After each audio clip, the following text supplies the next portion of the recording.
প্রথমবারের মতো আসলাম শর্ষিনাতে অথবা সার্সিনা দরবার শরীফে যেটা আছে। দক্ষিণ অঞ্চল থেকে শুরু করে বাংলাদেশে যারা ইসলাম প্রচারে ঐতিহাসিকভাবে শত শত বছর ধরে অনেক ঐতিহাসিক ভূমিকা পালন করেছেন, এই সার্সিনা দরবার শরীফ তার ভিতরে একটা।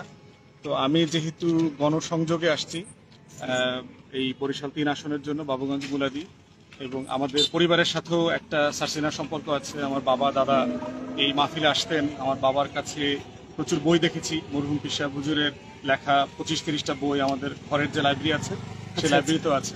তো ওনার লেখার সাথে ওনাদের দাওয়াতি কাজ, ওনাদের যে ব্রিটিশ বিরোধী আন্দোলন, আজাদির লড়াই, এই প্রচুর কাজের সাথে এই অঞ্চলের মানুষের অধিকারের সাথে ওনাদের জীবন, ওনাদের যে কার্যক্রম সেটা জড়িয়ে আছে আর কি।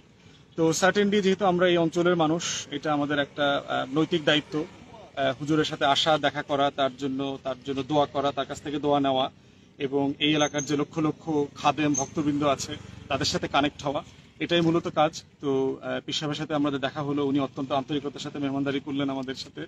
আমরা ওনার সাথে কথা বলেছি এবং এই অঞ্চলের কিছু ডেভেলপমেন্ট ওয়ার্ক নিয়েও কথা বলেছি।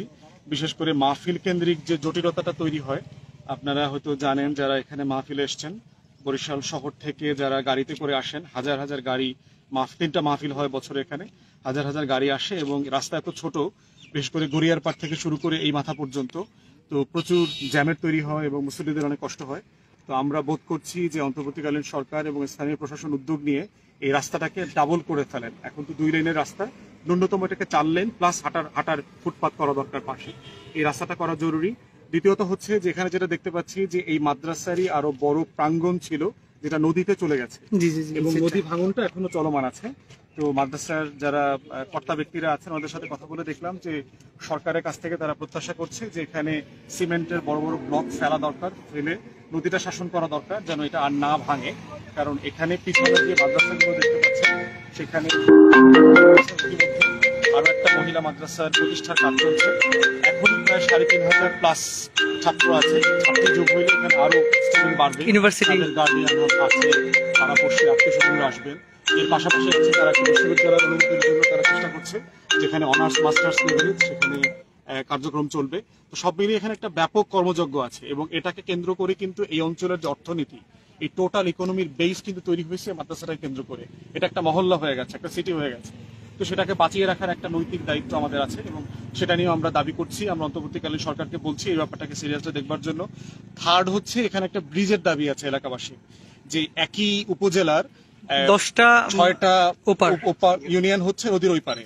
তো একটা উপজেলার যদি, এটা যদিও পিরোজপুর জেলাতে পড়েছে, স্বরূপকাঠি পূর্ব নাম এখন নেসারাবাদ বলছে, এই ইউনিয়ন গুলোকে কানেক্ট করা এবং তাদের সেবাটা হচ্ছে আবার এই এলাকাতে।